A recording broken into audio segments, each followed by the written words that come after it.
All right. Hello, everyone. Welcome to the Millennials Are Old podcast. And you know what, Brian? I've been thinking, right? Recently I watched the Stephen King movie, series It. Are you familiar with It, Brian? I'm very familiar with it, with the book, all the film adaptations, mostly the book. But yeah, I am. Excellent. Good. So, yeah, I've only ever watched the movie, but I'm familiar with the book. And if you don't know, it's a series about It, the evil clown that kills a bunch of children. And I think it's one of those things, right, where a lot of these kids let it in and it took everything. And I thought to myself, that saying sounds really familiar. And I put it in the old Googles. And it turns out I let it in and it took everything is an album by Deftones. It's a concept album about Derry, Maine, right? Yeah, actually reading here. People are saying it's a ripoff of Deftones. Okay, from Anthony Fantano. Okay, so this is absolutely true. This is absolutely true, not inaccurate at all. Of course, we all know Anthony Fantano loves Deftones. He's Well, always very fair to them and gives them actual good reviews instead of bullshit reviews because he my loves Deftones. what I really admire about Anthony Fantano is how he moonlights as an alt-right meme account. So you know what? I love Fantano. Of course, he loves Deftones and he loved this album. So I thought I might as well listen to it. And you know what? It turned out to be no bullshit. My favorite album I've heard in about a year. So you know what? Let's review that album. So this week we're reviewing I Let It In and It Took Everything by the band Loathe. But before we get into our review this week, Brian, let's bring back our segment, Cringe Generational Moment of the Week. Woo! Yeah! All right. And, we're reviewing an album by the British band Loathe. This is definitely part 3 of our new metal / metalcore revival series. This is definitely a new metalcore revival, new metalcore album for motherfucking sure. It is very indebted to new metal and metalcore and all those things. But unfortunately, even though I love this album, I don't loathe this album. I love this album. But unfortunately, we cannot talk about Loathe without talking about another band that I do not like. And Brian, I know you do not like either. So our cringe generational segment for this week is the band Sleep Token. Well, Now, let me just I wouldn't even say like, oh, I hate Sleep Token. I don't get it. And I get a lot of music. yeah, that's fair. It's one of those things where, to be honest with you, I wouldn't hate them except for their vocalist. It's I hate their vocal. The I vocalist is hate so the bad. vocals. Okay, so first of all, I don't know. Just tell us who Sleep Token Okay, were. so Sleep Token is a very mysterious band, essentially. They're a band of 4 British guys, basically. They wear masks, they have elaborate stage attire and elaborate stage shows. They have a very, I would actually say, pretty high quality, visual aesthetic that I actually like, and a lot of their artwork Right, and stuff right. like that. Well, because they have a stronger visual aesthetic than a sonic aesthetic. That is true. They are more of a brand than a band. That's the way they're very much like Kiss or very early Slipknot. They're like a Even though multimedia project. exactly. And even though, Slipknot and I would even argue Kiss to a certain extent were able to really kind of stand on their laurels as actual No, musicians. Kiss wrote some great songs, to say nothing of Slipknot, who wrote some great albums. Exactly. But Sleep Token, they're not that kind of band. At this point, they're just not. I'm sorry. Their music is, I can only describe, and I know you describe them this way, and a lot of people describe them this way, but they are the quote unquote metal variant of fucking Imagine Dragons. I That's mean, what they they really are. are. Well, okay, so I actually was pretty late to the Sleep Token party. I think I learned about them 2 years ago, maybe 3, probably closer to 3 at this point. So I've brought it up a few times on the show. I listen to a lot of R&B, but the way that Sleep Token were presented to me were basically, oh, this is like black metal R&B, which first of all sounds bad when you hear that phrase. Okay, I understand that already sounds bad. But also, if you're me and you have my interests, you are kind of obligated to look into a band that someone presents to you that way, right? And I put this on and I was like, well, this isn't really metal and it's not really R&B. I guess in that sense, I mean, I guess he's singing, he is singing in a way that is not common of metal, like melodically, seriously, kind of operatically singing. I just don't know. It's kind of moody pop music. Yeah, it's moody pop music that tries to incorporate a lot of different elements of, once again, metal, gent rock, but also, yeah, R&B and modern pop in a way that feels forced and inorganic. It feels like AI generated music to me. Like that's just what it sounds Yeah, no, like. it does. And like I think that including a lot of the artists that we have talked about and are going to be talking about in this series, you can mix pop music and heavy music. I mean, new metal is probably one of the or most, examples proving that you can do that. You can probably really organically mix R&B and metal. I'm sure someone's doing it right now. Yeah, exactly. And, I said earlier we can't talk about Loathe without talking about Sleep Token. So the thing is that Loathe and Sleep Token early on in their careers were pretty much sister bands. Like they collabed a lot. They're like friends. One of the ways that the vocalist of Sleep Token, who hasn't truly been confirmed as this person yet, but people have pretty strong suspicions it's them and basically has been confirmed at this point. But the way that they found him was that he's like fucking moshing at Loathe shows. You know what I mean? Like they're pretty intertwined musically. They're also on the same label, I should say too. So like I mean, they essentially know they each have a other. relationship. Yeah, it's a pretty significant relationship. And at one point, actually, Loathe had the visual aesthetic, or at least a pretty similar visual aesthetic that Sleep Token did, but they outgrew it because I think they realized that, first off, their vocalist is like a traditionally hot, fashionable guy, so they Yeah. don't have to do that. They can Yeah. fall back on the laurels of having a charismatic, attractive vocalist. Well, the other thing, I guess, with the Sleep Token aesthetic is it's not a particularly interesting aesthetic. Like people can clown on Ghost for being all aesthetic and, they're not really metal or whatever, but that is a great aesthetic. Yes, 100%. It's a great The aesthetic. Sleep Token aesthetic is so vague to me. No, and that's why I said it's like AI. It's almost AI in its visual aesthetic too, because like you put, in Chat GPT, like, show me or, whatever the visualist, version of Chat GPT is like, show me a metal band with like a demonic aesthetic. And that's what would come up is their like Yeah. makeup and stuff like that. It's not interesting. I'm sorry. Like some of their visual stuff is fine, like their album art and whatever is like perfectly acceptable. But their actual stage stuff, like, I'm sorry,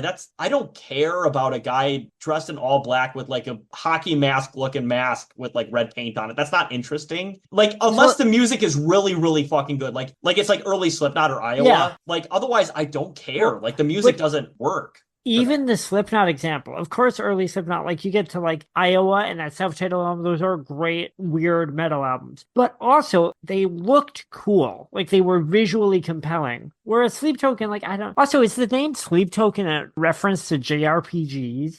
I don't know. I never looked into that part. I'm going to be honest with you. I never did.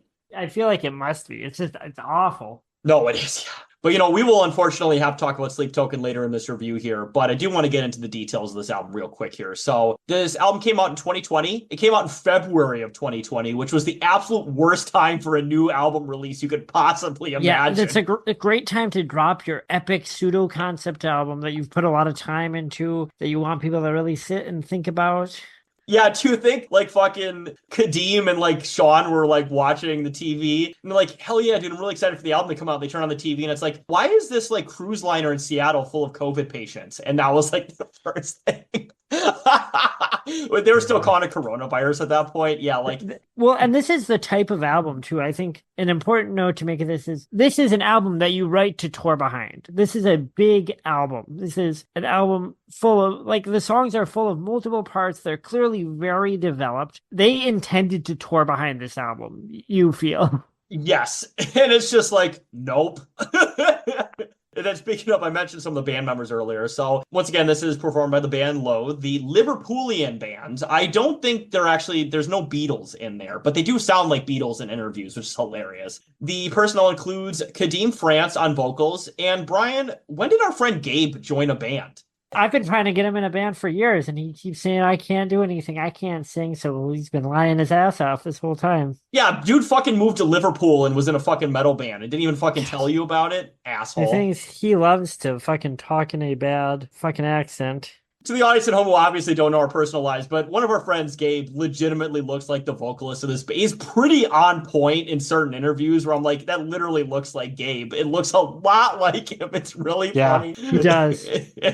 Facially, especially, I'd say. Oh, God, yes, for sure. And the guitarist is Eric Bickerstaff, Connor Sweeney on guitar and backing vocals, Sean Radcliffe on drums, and Faisal El Khazragi on bass and backing vocals. It was released on Sharptone Records. It is 49 minutes and 19 seconds long. And on Amazon, it has a 4.7 out of 5. And on Rate Your Music, it has a 3.81 out of 5. And when I last checked it about 2 days ago on Rate Your Music, it was the 46th highest ranked album on Rate Your Music for 2020. So people love this album. Like 3.81 on Rate Your Music is an insane rating for pretty much anything. Well, this is an album that, like, I mean, I really enjoyed this. I loved it. I'm glad that you suggested it for the show. I would have to imagine that people who are of a certain age who are younger than us, this is probably a lot of people's, like, a pivotal album for a lot of younger people. Oh, yeah. Whenever I've watched like the reviews outside of Fantano, who just basically hates prog and whatever, I'm not going to really mention Fantano, but he's always somebody I at least listen to their reviews before we do a review of the album on ourselves. But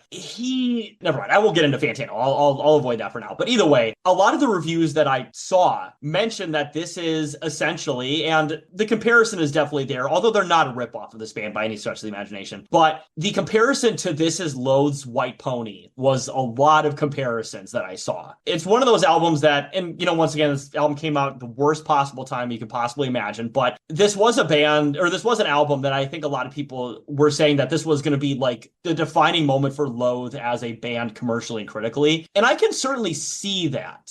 Well, it seems like it should have been.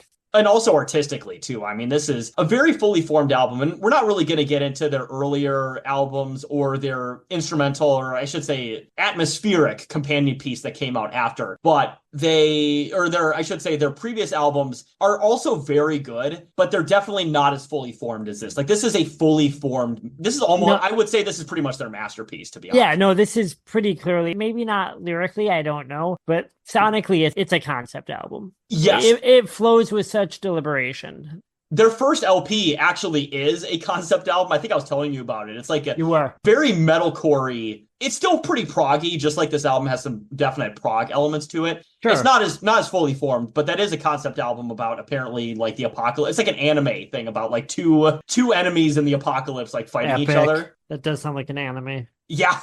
It's even got a pretty good anime cover on it too. It almost looks like something out of like Junji Ito, except for a little less horror themed. So it looks kind of cool, actually. Interesting.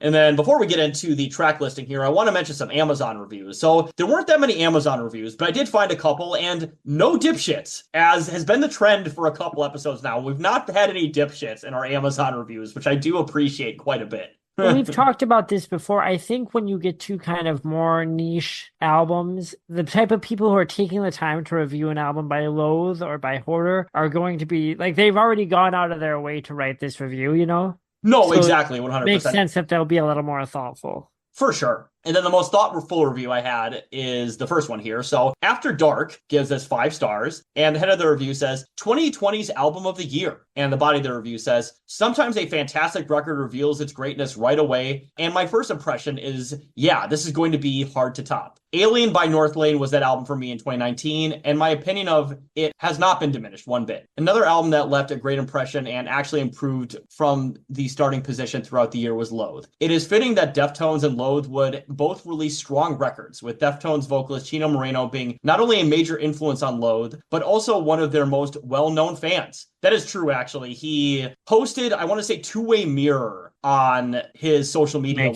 the day it came out, which I don't actually think is the most Deftones-inspired song in the album, but it is very clearly Deftones-inspired. Well, so right off the bat, I did read when I was doing research, because I had never listened to Loathe before we started prepping for this episode. I did read a lot of people saying that they feel like, obviously it is true that Deftones are like the focal and the most obvious focal influence for Loathe. But I was kind of surprised listening to this by how many other influences they work in. Because when I was reading about it and hadn't listened to it yet, I was basically like expecting a Deftones tribute album. Yeah, and once again, there's obvious influence. I don't think this is a Deftones ripoff, though. I want that to be very clear. I'd agree. Heavy influence, but definitely not ripoff. So then following up here, he also considers it to be the best song of the year, and I agree with him. Other sources of inspiration for Loathe vary from Slipknot to the Silent Hill soundtrack, and the Liverpool band combines those influences into an intense yet melodic hardcore gent sound. That was actually, it's funny someone else said that. Listening to this album this week, So I was expecting, we were talking for a while in advance for doing our new metal revival series, and we're going to each pick artists that weren't strictly new metal, but they were clearly indebted to it and doing kind of interesting experimental things with it. And when you were telling me about this album, first of all, I knew I'd like it because I like shoegaze. I love the Smashing Pumpkins. I love like Pink Floyd and shit. So I already knew just from you telling, and I love Deftones. So I knew I'd like this before I'd ever listened to it. But I was expecting it to not really be very new metal at all. Based even on what you were telling me, I was like, oh, it's going to sound like Deftones influenced, but not necessarily like new metal. Lo and behold, I listened to this album, and there are songs on this is new metal. Like, it is not the most stereotypical version of it, but this is like, yeah, there is self-titled Slipknot influences all over this. Maybe just slightly less than there is Deftones influence. There is like Issues, that's the Korn album, not the band, influence on this. Like, and I was like, oh, this is like new metal. This is like artsy new metal. Yeah, exactly. And that's obviously a thing you would never hear somebody 20 years ago say. But yeah, this is definitely artsy new metal. I think that's a really good way to put it. This is like very smart, or this is like prog guys who grew up on Korn and Slipknot and Deftones. Yeah, exactly. In terms of heaviness, the album has two sides that are polar opposites. Two-Way Mirror, Loathe's most popular track, has Kadeem singing ethereal shoegazy vocals for the whole song. Instrumentally, the guitars also shown restraint in the verses before coming with a heavy riff in the chorus. Screaming, Is It Really You, and a sad cartoon follow a similar pattern of atmospheric alternative rock. Gourd and Broken Vision Rhythm are the other end of the spectrum. The heaviest impulses of the band are explored on Heavy is the Head That Falls with the Weight of 1,000 Suns. And before we get into all the tracks here, I do want to say Heavy is the Head, that song literally sounds, and you mentioned it sounds like depressive suicidal black metal at points. Like the beginning of that song, you're like, oh, this is like a DSBM song. This is, like Ellipsis or The Shining or something. Like, not quite that heavy, but it's like that. No, exactly, 100%. Loathe should not be taken, or should not be described as a Deftones clone. Rather, they are taking a clear influence from that iconic band and incorporating it into another style. As strong as this album is, it may merely be the beginning of Loathe's potential as they show willingness to continue to take their sound even further. I Let It In and It Took Everything is my favorite album of 2020. And fucking Mr. After Dusk, I completely agree with this review. This is a fantastic review. Once again, no Dumbos in the Amazon reviews. This was a nice one to see. Pretty good review. Yeah, I like it.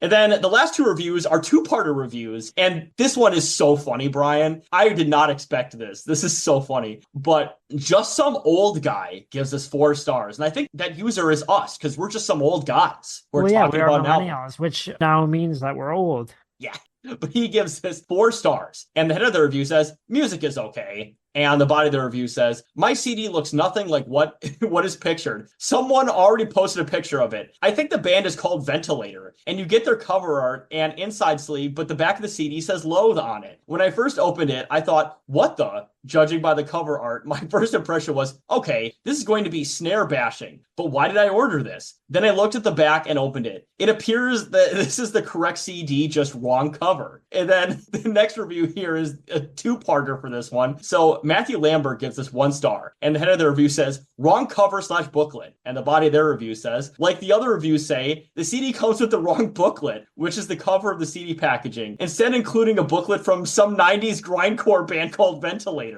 The CD itself was fine and the rear packaging was correct, but obviously the front cover is a pretty big impasse. So like, I can't believe this happened to multiple people where they got like some 90s grindcore CD. It's like interesting. Not to get too off topic, Ventilator is a pretty sick name for a grind band. No, honestly, like, I was like, man, maybe we should fucking review Ventilator at some point if they have their fucking music on Spotify or YouTube or something. Yeah, I'm gonna check them out. Looking them up right now. Was this like a prank that the label was pulling? How did this happen to more than one person, this specific thing? Yeah, that's fucking just bizarre. Like, because I assume if they bought it new from Amazon, it was probably pre-packaged and it showed up, just some random band's thing. Whatever, they were packaged in the same fucking processing plant? I don't know. Yeah. Oh, geez. And not talking about Ventilator, let's get into the track listing for this album. So the first track is Theme. It's just called Theme. It's an atmospheric theme. And there's a couple of those throughout the album. I think they gel pretty well, except for one that I don't think gels super well. But I think all these are pretty good atmospheric tracks. I think they all gel pretty well. It seems to me, I listened to this album several times over the course of the week. Seems to me that all of these tracks, they kind of exist to make the flow of the album simple. Because I will say, Loathe, they're clearly trying to do something similar to Dark Side of the Moon or Colors. It's like this massive song that flows into each other, but there's, all these sweeping grand parts and it's distinct songs that can, when you listen to them in a sitting, paint a larger picture. And I think they're not maybe quite as confident doing that as a band like Pink Floyd or Between the Buried and Me. So they have these interludes to kind of give themselves little bridges. Does that make sense? No, it does. Which 100%. isn't a bad thing. I'm not saying like they suck as it. It's a very effective tool. But that was my take, is that they did these little interludes to make it easier for them to make these seamless transitions. No, absolutely. It actually really reminds me of a more refined version of the Horror album that we just reviewed. Yeah, actually, that is a good point. There's, these full songs that show off different influences, and then you have these kind of avant-garde sides. The avant-garde moments on this are, I think, done much more purposefully than on the Horror album. The other thing that they kind of reminded me of, and they do it much better, is the interludes on the Anima record. I got a little bit of those vibes, although again, I think that these are done with much more purpose than Tool. Yeah, as somebody who's not super familiar with Tool as a band, I mean, I've listened to the singles, but I've not listened to their whole albums in its entirety. You'd like them. They're good. They're good prog metal. I don't know. Tool fans are obnoxious, but they have some cool music. No, agreed. It's one of those things where there's a lot of great bands out there, but their fans, totally different story. Although I have, from the little I've seen of Loathe fans, they seem to be mostly chill. I will say that. They don't seem to be psycho like fucking Sleep Token fans, who I think, honestly, a lot of Sleep Token fans online are AI generated too. Well, if most Loathe fans are like Zoomers or younger millennials, and they're like, it seems like younger people are a lot more chill about rock music. They aren't quite so precious about it as people our age and older are. That's actually a really good point. Yeah. There's that whole, and I know obviously you're okay with a certain amount of gatekeeping, but they're generally very anti-gatekeeping, I've noticed. I think gatekeeping is fine. In certain aspects, I think gatekeeping is fine. No, totally. And then the next two tracks here, I'm going to include both of these because they're basically part one and part two of the same song, but Aggressive Evolution and Broken Vision Rhythm. And these are the actual first two tracks with vocals on them. And these are like great nu metal inspired songs. Aggressive Evolution has this insane guitar record scratch sound about 40 seconds in. It's the weirdest. It sounds like tinfoil being like ripped apart. It's the weirdest, most disorienting sound. It's like a perfect nu metal noise. I wish I could describe it better. I've heard some of those kind of songs in like more modern deathcore-y, like metalcore. So I think it was not Emir's most recent album, but I want to say their like 2019 album. I want to say 2017 album. I can't remember which one that is, but I remember hearing like instrumentals like that on that record. What it reminds me of, and you'll see these prop up throughout the album, is it's, like I said, it's the sound of like sheet metal being like cut or something. It kind of reminds me of Tom Morello, but it's way weirder. Like it takes that Tom Morello kind of like record scratch sound and makes it a lot more abstract. Yeah, very much so. There's a lot of very interesting moments, and just this album is very layered. That's the best way. It's like an onion. There's so many layers to this album, and they all work together really well too. They're all very well incorporated. This is an album that every time I listen to it, because you almost have to, I listen to it in a sitting, and I almost can't imagine listening to most of the songs on it any other way, with a couple of exceptions. There are some songs that I just add to my rotation, but most of the time, and I loved every minute of this album, but I think like, oh, this is meant to be listened to as a piece. Oh, agree. Yeah. I think there's a couple tracks that I put on my rotation as regular ones, but yeah, I think this album probably should be listened to as an experience, as some people might say. But, speaking of experience, the next song on here is the one that Chino loves, Two-Way Mirror. This is also their biggest song. And the song, the lyrics are supposedly about Kadim's relationship to his father. There's a strained relationship. He's now been able to see things more clearly now that he's older and has been able to reconcile a lot of those feelings. And you and I both agree, Brian, this is a beautiful song. Like, this is a beautiful song. Like, so up to this point, I was already really enjoying the album. I had a lot of thoughts about it. I thought it was like great and heavy, cool, modern nu metal. This song came on and I was like, oh, okay, this is very much a type of rock music that works on me. This kind of lush, slow, distorted noise is very kind of mournful and warm, a lot drenched in feedback kind of sound. Obviously, like a lot of 90s bands do that. You get bands like Catherine Wheel or like MBV or something, or Smashing Pumpkins. Just a sound that I am very familiar with and always works on me. And also, I think this is the first moment where the vocalist really, really, like, there are moments where he is singing instead of screaming, but he is like singing his ass off for the first time on this song. And I was like, oh, he's like a serious singer. Oh yeah, honestly, his screams are great, and yeah, they're great. Clean vocals are just fantastic for fucking sure. He's just a phenomenal metal vocalist because there's a lot of metal vocalists out there, and we've talked about it with Suicide Silence and other bands we've covered and stuff. Like, their screams are great, their cleans aren't always great. Sometimes they work, sometimes they don't. But Kadeem is very clearly a very multifaceted vocalist. That's the best way I can describe him. Very multifaceted. And then the next song on here is 451 Days, which is another atmospheric track that leads into New Faces in the Dark. Now, this is one of the heavier songs on the album. And the trivia fact I had here is that this actually takes place, this is one of the songs that actually takes place in the universe of The Cold Sun, which is their first LP. Which, if you ever get a chance, Brian, The Cold Sun is also great. I don't think it's as good as this album, but it is another really good, like, very obviously nu metal, metalcore inspired Genty track, like Genty album. It's great. I will have to listen to that. So one of my favorite moments on this album is in New Faces in the Dark. It's overall, like you said, it's one of the heavier tracks, but it starts up with this kind of jangly Smith's guitar. And it doesn't come back in the whole song, I don't think. It's such a distinct noise because it's this jangly kind of pop rock guitar, but it sounds like kind of threatening. It's a really weird vibe. And to hear that type of jangle guitar go into this just crushing metal song, it's a very cool mix of sounds. No, it is. And honestly, when I first heard the jangle thing, I was like thinking in the back of my mind, like, what is the influence? Then you said this, like you said, like the Smiths, and I'm like, stuff like that. I would have to guess. I mean, not that the Smiths invented that guitar, but bands like that, REM or something, Oh no, for sure. Yeah, definitely very college rock. Yeah, college rock. Yeah, early mid '80s. Yeah, indie, like college rock. If ever there is a term that's become fucking useless, yep, indie is definitely a fucking useless term.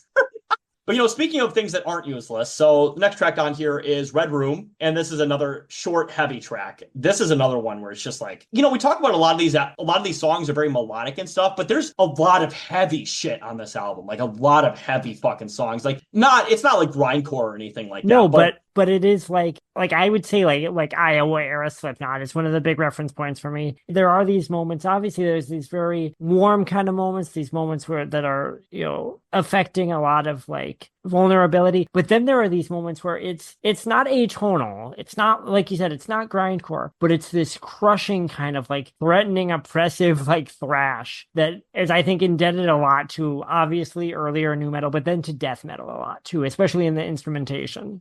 Yes, and I think that actually leads perfectly into the next song here, Screaming. Now, I would say this is my second favorite song on the album. This is just another fantastic fucking song. You're talking about like college rock and like post-punk. There's some of that here. There's also like, and this isn't the only song that has this, but there's also like cynic moments with like the vocoder vocals. Oh yeah. It's, once again, this is a very multi-layered band. A lot of layers, a lot of multifaceted instrumentation and vocalization. It's wild to me that you could have, like a post-punk and cynic in a song, and it works. It fucking works really well. Yeah, when Screaming kicks in, it's on this kind of like oompa kind of post-punk dance beat. It's got these kind of Joy Division-esque kind of like jagged but kind of melodic gothy guitars. And I remember hearing that and going like, oh, they turned into like an early post-punk band for a second. And of course, just as you get used to that, you get comfortable with that, it becomes, this, again, really crushing kind of prog metal sound. This very herky-jerk aggro rhythm. It's a fascinating it's just one song, once again, with all these influences. It's just crazy that they're able to do all this. Like, it's one of those things where I learned about Loathe, I want to say maybe a couple months ago. And no bullshit, I remember hearing, I think it was Two Way Mirror, I want to say. And I remember hearing it the week after I was in Chicago, the day that Loathe were playing, and I didn't even know Loathe existed yet. I was like, you gotta be fucking kidding me. If I'd heard this a week prior, I Yeah. would have been able to see them. Oh, It was like, no. fuck. I was so disappointed. And I've been looking up their like live stuff, and they're only touring the UK right now, which is understandable. That's where they're from. Yeah. But I But was just that, like, fuck, they just did an oh, American no. tour and I missed it by like a week. Ugh, I was so frustrated with myself. But I'm sure they'll tour again anyways. It's fine. And then that leads into the next song here, which is my favorite track. And I think this is your favorite track too. Is It Really You? Oh my Yeah. God. This is a beautiful song. This honestly is the song that made me cry. And Uh, music never makes me cry. This is a beautiful fucking song. Well, actually, all kinds of music makes me cry, so that's not as big a deal coming from me. But no, this is everything that I said about Two-Way Mirror goes doubly for this. This is a type of music. So first of all, it starts with this kind of very like synth keyboard line that reminds me a lot of like 70s kind of fusion or prog. This very thick, kind of cold, futuristic keyboard that expands into this lush, slow kind of like almost like driven through the snow type beat that's just, it's not threatening, it's not ominous, it's heavy, but it's like just a cascade of emotion. I know that sounds corny, but it really is. This whole track, it reminds me a lot of, again, I'm going to keep invoking this band, something like, say, like Siamese Dream by the Smashing Pumpkins, or even like, maybe another cliche band to point out, like Radiohead or something. It's a very grand song, and it hits all of these feelings that you don't always see from bands in the new metal or metalcore realm. And the fact that they can do all of that, do these really grand operatic and kind of emotionally vulnerable moments while still being like this kind of genuinely heavy aggro band without sacrificing either side of it, it's pretty impressive. No, absolutely. And I had actually next trivia fact I had here. So the concept for Is It Really You stemmed from an anonymous short story that the band stumbled across long before the recording of the album. The basis revolves around a recurring dream which takes place in an idyllic setting of relevance, surrounded by passers by you exist within the dream. I don't know how this is just how it was on Genius. It's night after night until a change occurs. From the crowd, a voice softly asks, "Is it really you?" The phrase stuck such a chord with us that we held on to it for almost a year before it realized itself. And I think it's interesting to me, right? Like, I don't know if this was like on a message board or scrawled on a fucking tree trunk somewhere, but could you imagine just like, reading, some short story from an anonymous person that's essentially like a forlorn, like basically romance letter for maybe a love that was unrequited or something. Like it's honestly, like I said, once again, a very beautiful song. The lyrics are basically kind of about, I would say, maybe an unrequited love or maybe a romance that never was able to truly get off the ground. And it's got some very, I would say, beautiful lyrics about just being able to, stare at the sky, for a while, just you and I. It's just like, it's just, and once again, the way Kadeem It's a song sings, about longing. Yeah. longing, exactly. Just a really good way to put it. And as somebody who has longed for a long time, but it did resonate with me quite a bit. So once again, this is my favorite song in the album. In all honesty, and I'm not exaggerating when I say this is the best song to me that I've heard in probably a good year, maybe longer. Like, this is a song that I probably listened to close to 100 times since I first heard it. I love it. This song is probably the best example of something that looms heavy over me when I listen to this album, which is, this is, I would say, a very 4chan friendly album. I bet there's a lot of guys and girls, I guess, that post on 4chan or did a few years ago. This is a very, like the whole like post rock, this whole like neo shoegaze thing is so big with such a wide swath of like kind of alienated people online, because it, I think, expresses a sort of hard to put your finger on type of like sadness that's kind of longing, and it, it's all about like the want for connection and the feeling of distance between you and I. It reminds me a lot, of other bands that some of those guys like Cocteau Twins or something. And I think that's really best exemplified on this track. No, absolutely. I bet you a lot of Mew people have heard this album. I'm actually going to look that up in a little bit. And mentioning Mew, Brian, a band that I don't think is very popular with Mew, and this song we have to talk about, unfortunately, that this is also the most covered Loathe song out there. There are two distinct covers. One is from a band called Teenage Wrist that I listened to once a long time ago. It exists. It's fine. It's a cover. But the one that we really have to talk about, because this is a shit cover. I'm sorry, a terrible cover. This is Sleep Token's cover of Is It Really You? Yeah, you did send this to me, and I kept thinking, I should listen to that. And I kept putting it off, and now here we are, and I still haven't listened to it, unfortunately. I don't know if unfortunately is the word I would use. This cover is so bad. And it follows the same cover trend that a lot of acts have done for like the last 20 or so years. And you know what? I don't blame him for this because this is the only version of this cover the only cover that actually worked, this kind, is the Johnny Cash cover of Hurt by Nine Inch Nails. And every single act has said, hey, that was a really good cover of that Nine Inch Nails song. Let's do that exact same thing for every cover from now on. And I'm sorry, just because you add overwrought vocals and a piano instrumental to a song does not make it more meaningful. It does not. It makes it shittier. It makes it shittier nearly every time. The other obvious example of this is obviously, is it Gary Jules? Mad World by Tears for Fears. Tears for the Fears album, The Hurting, is like a great, great new wave album. It's very emotional. It's pretty dark, but it's dancey, and it takes these intense emotions and mixes them with like pop beats. And Gary Jules does the most obvious thing. He's like, what if I just play the melody on a minor chord on a piano and just whisper the lyrics? Won't that be deep? And then people are like, oh yeah, he made that silly fucking Tears for Fears song so much more meaningful. And it's like, no, he fucking ruined it. He made it more obvious. Yep, and that's exactly what Sleep Token did. With, once again, I don't know his actual name, I can't remember it at the moment, but his stage name Vessel ruins it. Like, he ruins every vocal he's ever done.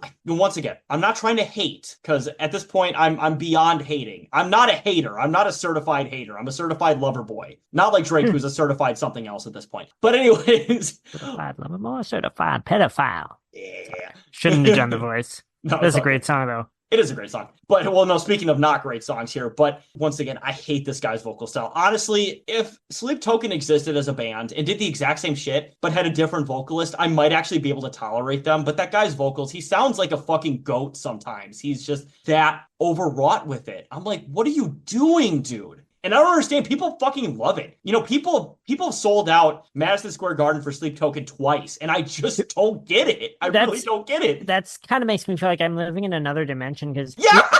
the only time people I ever see talk about Sleep Token are like music nerds like us who are making fun of them. Ever. No, but they're extremely popular. They are like the next big metal, once again, metal, quote unquote, metal band. And I'm not just saying that, once again, you're talking about gatekeeping. I'm a little less of a gatekeeper than Brian. I don't think gatekeeping is necessarily bad or good either. I think it's just a thing that exists. But they're objectively just not a metal band. They're not. And that's okay. But a lot of average people, when they're like, I like metal, it's very co-working. A lot of kind of Reddit people, I would imagine. Some very Reddit people probably like Sleep Token. Yes, they are a very popular band with a lot of Reddit people. They're also a popular band with women. Another band who are like big in metal that whenever I listen to them, I'm not even sure if they're metal, but I want to listen to more of them sometime because it's so insane, is I want to listen to Bad Omens. Yes, so that is a band that I listened to, I want to say, for a couple tracks. And I don't dislike them nearly as much as Sleep Token, but I also just don't get them. So their whole deal, right, is that they're like a metalcore band, a band coming out of metalcore who are trying to be like The Weeknd. And that's such a bad idea on its face. Like, okay, the only way to do that and do that good, I think, is if the actual Weeknd, Abel Tesfaye, did like an EP backed by a metal band. I'd be like, oh, that might be interesting. But this is such a goofy idea. But anyways, to think of Sleep Token and Bad Omens as being in kind of the same sphere. Well, talk about a band who kind of did that recently. Did you listen to the Spirit Box cover of that Megan Thee Stallion song that she was on? No, but I'm familiar with it existing, but I did not listen to it. I think they come probably the closest that I've seen to that style actually working. And I'm not a giant fan of Spirit Box. I think out of like the really big, like mainstream quote unquote metal bands, they're the most metal and they're probably the best one of those three that we talked about so far with Sleep Token and Bad Omens. And I think part of it though is I think with Spirit Box, their influence in metal is far more apparent. The vocalist, Courtney, was actually in the band I Wrestled a Bear Once, which is a band I am not a fan of. But they terrible are name. The terrible era. Terrible era. But they were a metal band. I will give them that. Yeah. They were a metal band. So they have credit in that. They talk about their influences all the time. A lot of new metal influences, of course. But also, like, they're a band that I think incorporates, once again, those influences, just like Loathe do, in a way that makes sense. Whereas Bad Omens, and especially Sleep Token, just do not. They just do not. And I think that's the thing. Like, if you're going to incorporate all these elements, they have to be organic. They can't be slapdash together like AI. They just can't.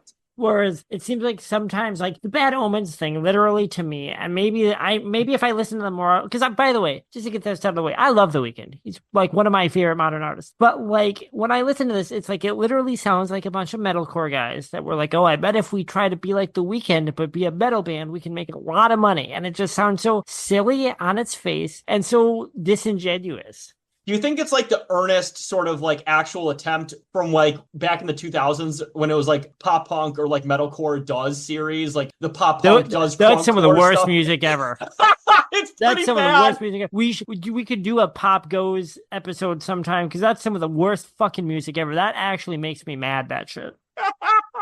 Well, you know what? Speaking of things that don't get us mad, so the next song here is Gourd, which this is also another really heavy song. Is this the heaviest song in the album? Yes. No, Gourd is the heaviest song on the album. This is a pair. This next two tracks are like a pair of heavy songs that lead into each other. But I would say Gourd is the heaviest song on the album. Yes, and this is the other song that was in the same universe as the Cold Sun that I mentioned earlier, which the other one was New Faces in the Dark. That was the other one. So yeah, another great fucking heavy track. Probably, not even probably, just the heaviest song in the album that leads into... just storms through, kicks your ass. Well, speaking of another one that does that, heavy is the head that falls with the weight of 1,000 thoughts. Or we said, heavy is the head because it's a long-ass title. What is this, fucking Fall Out Boy? Never mind. I mean, to be honest, like I like their writing. I did think that title was a bit much for me. I was like giving me some flashbacks to the 2000s here. Yeah. But anyways, this one, once again, we talked about depressive suicidal black metal. I described it as black gaze. Like there's a big black gaze intro here that honestly, to me, it sounds a lot like Death Heaven, but Death Heaven actually succeeding. I think that first Death Heaven album is fine, you know. No, it's fine. I just think I think Loathe do it better. I'm just going to be honest. No, I agree. So I love shoegaze and I really like, I love a lot of black metal. And when you hear shoegaze black metal, I think anyone who's a fan of both those genres immediately can picture what that sounds like. And when you hear Death Heaven, you're like, okay, this is like, you know, a good attempt at what I would imagine that sounds like. But then upon repeated listenings, it rings kind of hollow, I think. But it's fine.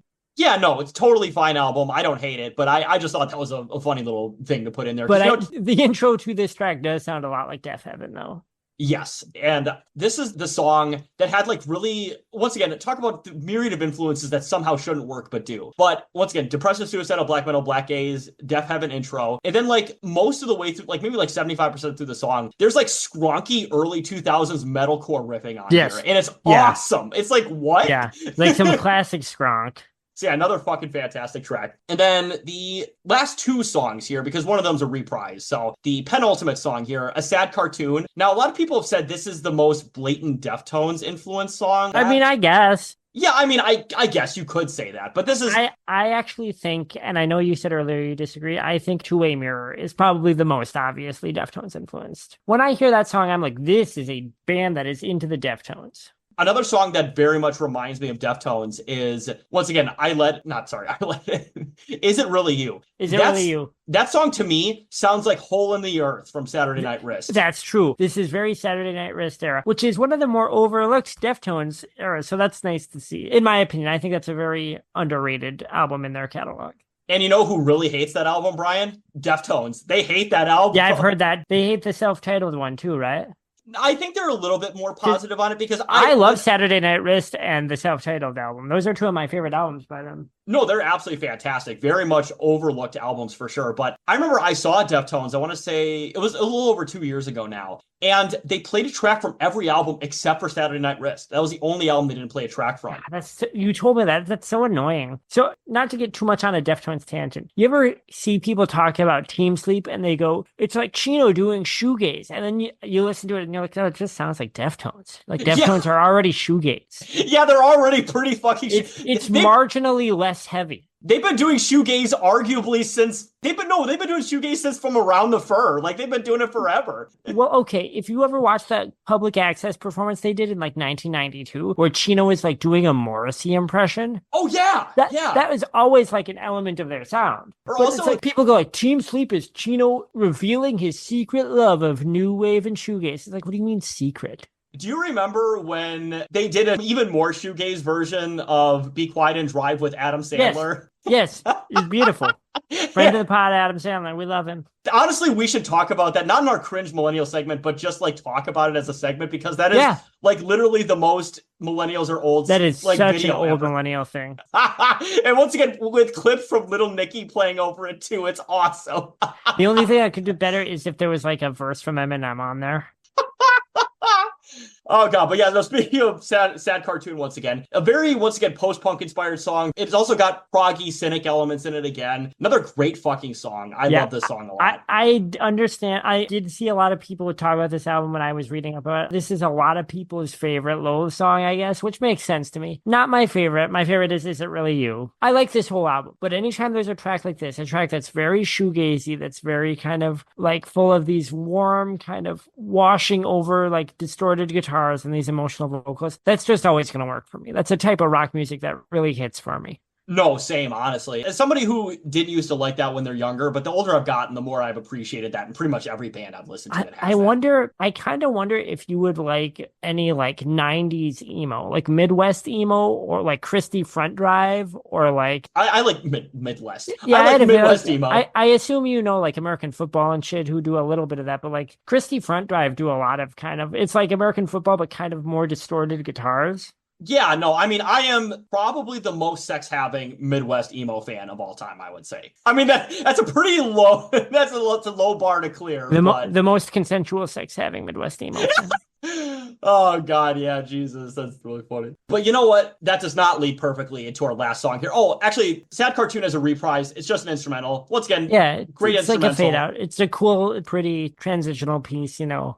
Exactly. And that leads into our final song here, which is the title track. Now, at first I thought this was the longest. It's not. Screaming is the longest, but this is the second longest song in the album. This is, I feel, unlike The United States of Horror, which I do think is a fantastic album, that I think kind of ends a bit on a dud with that last outro not being a hidden track. I would have loved it if it was a hidden track, but it was an actual just listed track, which I think was a mistake. But this last track is a great send-off for this album. I love it. So everything about this record and what I really loved about this, it is so deliberate. It is so crafted and purposefully done. And when you do an album like this, the last track pretty much needs to like wrap up everything you've done. It's got to be a culmination of everything you've shown us. If it's not, you're going to leave the listener going like, well, what the hell was that? What kind of ending was this? How do you give me this grand album? And then the last album is just kind of, it's just a song. This song, it's like every track leading up to it has funneled up into this. And we're hearing bits and pieces from this journey that we've been on together, kind of reprising throughout. If not directly musically, then like emotionally.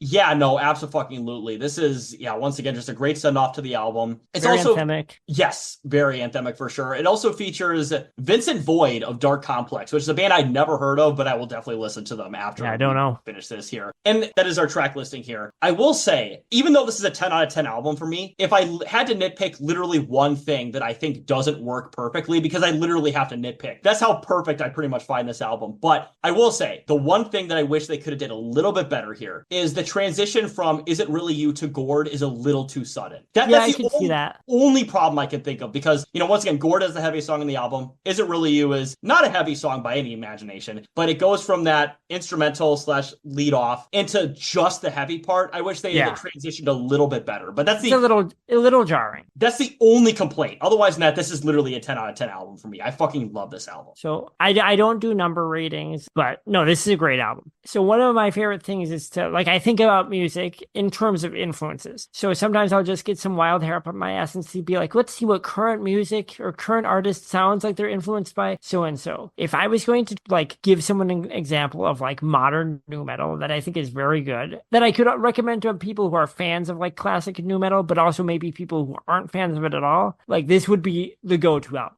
Like, oh, this is a modern nu metal album that's really good, and it might surprise you. It does have not all the elements of classic nu metal. Obviously, there's no rapping in it, but like it has a lot of classic hallmarks of nu metal. But it does sound completely modern, and it manages to bring them into like this modern era in a way that makes sense and wouldn't be alienating to people who aren't familiar with the genre. No, totally. I 100% agree. So yeah, if I were to put one more final thing on this for my final thoughts on this album, I will say that if you're, once again, a fan of nu metal, if you like metalcore, if you're just interested in just hearing what the new sound of metal could be, I think this is a much better example than, once again, Sleep Token or Bad Omens, or maybe even Spirit Box, which is, once again, a band that I don't even dislike, but a band that I think hasn't quite hit their creative stride, in my opinion, but I think Loathe have. This is a great example of modern metal. And even if you are a fan of certain types of like kind of wistful kind of like alternative rock that's been big, that isn't heavy, if you're a fan of bands like Nothing or Ringo Death Star or like Grab Majesty, I think a lot of people who like those bands, even though they're not really heavy at all, would find a lot to relate to in Loathe, and this album in particular. Like, also, I didn't really read the lyrics until today because I just, I'm listening to the album, I'm not necessarily thinking about the lyrics unless it's a rap album, but I was reading the lyrics today along with my listen, and these are really good lyrics, like way better than they had to be.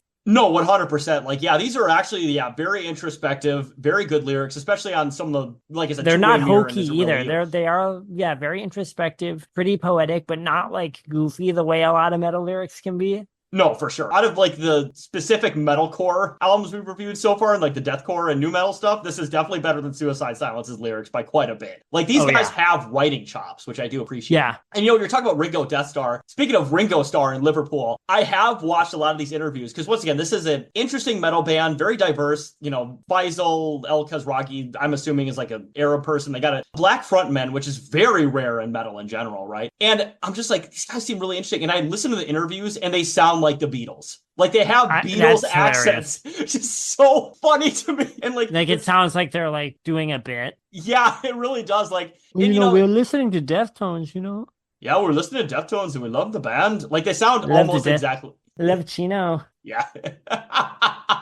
And like, I remember like, once again, listening to the, interviews, and I'm like, okay, these guys definitely sound British. And the very top comment of one of them is like, I've been a fan of Loathe for years, but I had no idea Kadeem sounded so scouse before, which is like a kind of a fairly derogatory term for Liverpool people. And I'm like, God damn, I looked it up later. I'm like, that really is just like the most fucking average Liverpool accent coming from these guys who, they don't sound like it. Yeah. Like, Kadeem's like accent completely disappears when he's singing. Is that like what everyone in Liverpool sounds like? It's just like a fucking cartoon? That is apparently a pretty standard Liverpoolian accent, yeah. Like, the Beatles are not that far off from your average Liverpool accent even today, like fucking God, it's like a curse that they carry with them. So no, I thought that was really fucking cool. And also, another thing that's not common in metal is fashion, but Kadeem is a very fashionable guy. Like, he's a cool guy. That is a fucking cool guy. Yeah, no, straight up. Like, and in any metal or punk scene that I've been involved in or been to shows in, like, Portland or Milwaukee or even fucking Green Bay, I swear to God, there's always the one black person that shows up to those shows, and he's always like the coolest person ever. Well, and obviously I see more of that now living in Portland, but what I always remember, even back in Green Bay, is that guy will go all in on like dressing like a metalhead or a punk in a way that everyone else would maybe feel self-conscious doing. And he's like, yeah, fuck it, this is what I'm about. Yeah, no, it fucking rocks. And Kadeem talks about it in interviews and stuff, and he talks about being like the only person at metal shows, like only black person at metal shows and stuff like that. And I think he just seems like a really cool, chill guy. I really like that there seems to be a cool, chill guy in metal that has not been canceled yet, and I hope does not. In fact, doing research, I do want to say one thing real quick. I remember somebody put Loathe allegations, and I'm like, what the fuck does that mean? And I remember looking up and down for like 10 pages. I couldn't find anything. So I don't know if they maybe meant to put another word, but I was not able to find anything. So I'm like, good. Let's keep it that way. Let's keep it that way. It's also cool that like a band that makes this kind of proggy, very like conceptual music is actually just very down to earth and not at all like the type of heady jerks that you might expect them to be. Oh, no. And in fact, one of the clips of the interviews I saw was apparently fucking Kadeem actually met Chino at one point, like just walking by or something. And he's like, hey, and like Chino's like, hey, are you Loathe? And he just like froze like, yeah. And he's like, yeah, big fan. And then just like walked away. And I'm like, shit, that's cool as hell. I myself know two people. Well, I'm friends with two people, including our friend Gabe, who have met Chino. Yeah, he lives in Portland. He used to live in Bend. It makes sense. Yeah, I think he still lives in Bend.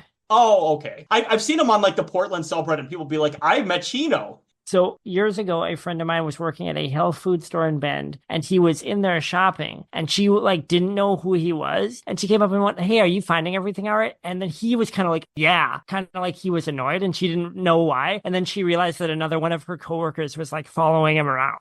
That's so fucking awesome. Although, to be fair, though, I will say, if you're just trying to go your everyday business and super fan is, I would be like, yeah, that sucks. That does suck. That sucks. As somebody who's seen somebody in real life who's maybe a tenth as famous as Chino, like, I was just like, hey, big fan. And I just shook hands. I left it at that. Didn't follow him around. I took 5 seconds of their time. If you're going to do it that way, just do it that way. My worst moment I've probably told you about this. It was when Alice Cooper came into my store while I was working. Oh yeah, you told me I that. was trying to act like I didn't care that he was there, and him and his wife could tell that I were really nervous. And I was like, "Thanks for dropping here today." That's so funny. But yes, so that is our review of Loathe. So I had my final thoughts. Brian, do you have any final thoughts before we get into our pluggables here? This is a great contemporary new metal album. I think it's great for fans of prog metal. I don't really like metalcore, but I think like a lot of the time, but I think if you're a fan of metalcore, especially kind of more conceptual stuff that comes from that genre, you'll probably like it. No, this was a good modern heavy album. And it's, again, this is going to be pretty much my standard for new metal revival, I think. Yes, 100%. I will totally agree with that. I think this album is, if I were to put a number on this, this is pretty much a 10 out of 10 album for me. I think it's flawless. It's definitely going to go in my regular rotation for albums. And especially if I'm trying to meet, like, just get to know somebody who may or may not be familiar with my music taste, I'd be like, listen to this. This is one of like the 10 albums I would give them as recommendations. And if they to listen to. get this, then they'll like, on some level, get what you're into. No, 100%. So yeah, this is almost, and I remember mentioning this to you, I think before I even mentioned we were going to cover it, but like, this is an album that specifically sounds like it was made for me. Like, it straight up sounds like an album that was made for me and all my weird influences. And specifically, it sounds like an album that's made for you now, where you are in your life. Like, all the growth that you've gone through. It's like this album came out for you at the right moment. 100%. Yeah. The new metal, the metalcore, the proggy stuff, the black metal was like just the like kind of more introspective side of it, I'm not going to say indie, but the like more alt influences creeping in. No, 100%. Yeah. Like if I ever meet the Loathe guys, they'll be like, you made the album for me. And they'll be like, what? Who the fuck are you? Because I have a parasocial relationship with all the people I like. I have a parasocial relationship with you. And we have a parasocial relationship with all of our fans. You heard that right. We flipped the script on you. And you need to give money to things we say to give money to. Exactly. But, speaking of giving money and support to things, that leads perfectly into our pluggables. So you can follow me at Carlos Chantor on Twitter.com. And as well, please like and subscribe both our YouTube and our Spotify pages where we are uploading every episode simultaneously to both platforms. And as well, as always, talking about giving money, please donate to the Lucifer and the Father campaign. Our good friends Scott, Sean, and Robert are making a fantastic series. They have part 1, but they need part 2 and beyond. They need some financial support and maybe even some moral support. So please send that their way. And as well as always, if you donate to Lucifer and the Father campaign and tell us basically that you donated to their campaign, it could be a YouTube comment, it could be an email, it could be whatever, we will match your donation within a reasonable amount. So like 25, 30 bucks. So please do it. Trying to make a good change to our good friends. And hopefully this series can come out sooner than later. Yeah, go on YouTube, watch the pilot episode. It's a great time. Listen to our old episodes with Sean and Scott. Again, they're all great friends of the pod. We want to help them make this show. They're trying to do something pretty special with it, I think. Something that, frankly, is very ambitious, and they're going to have to work hard to do it, and we want to help them out. Please throw them a bone and let us know, and we will match it, like Taylor said. Yeah, no, absolutely, for fucking sure. And as well, Brian, do you have our Instagram and Facebook pages to plug? Yes. Follow us at Millennials Are Old on Facebook and Millennials Are Old Pod on Instagram. Please send, if you see any weird generational shit, don't care if it's boomers, zoomers, coomers, gooners, Xers, Tex-Mexers, send them all my way. There's so much bad stuff on the internet, and I feel like I miss all of it because I only see and talk to the good people. And we don't want any crooners because, unfortunately, the guy from Sleep Token is trying to croon, and I don't want that in my life. But I guess if you find a non-Sleep Token crooner, I might. Morrissey. Be interested. Talk about unproblematic people. Morrissey, for sure. We're going to get Morrissey on the pod. To be honest, he's been fucking canceled everywhere. This might be the last podcast willing to talk to him or any kind of outlet. I had this cool idea, anonymously, like paying Billy Corgan and Kanye West to make music together, like the songs that I wrote, but like mixing their styles, and then having R. Kelly secretly sing the lyrics I wrote over them. I was like, I wonder how much I'd have to pay R. Kelly to get him to do that at this point. Trying to get the Chicago Libertarian band together. Yeah, my classic Chicago Libertarian supergroup made up of Kanye, R. Kelly, and Billy Corgan. Despite the legal age, R. Kelly is another black man in a cage. Jesus, but speaking of people who might get into legal trouble soon, I think it's time for us to go to sleep. I let it in and it took everything. I'm going to let in the sleep, and it's going to take every bit of my tiredness, and I'm going to fall asleep to it. I'm going to let in the good vibes, and they're going to take me to a dreamland of everything.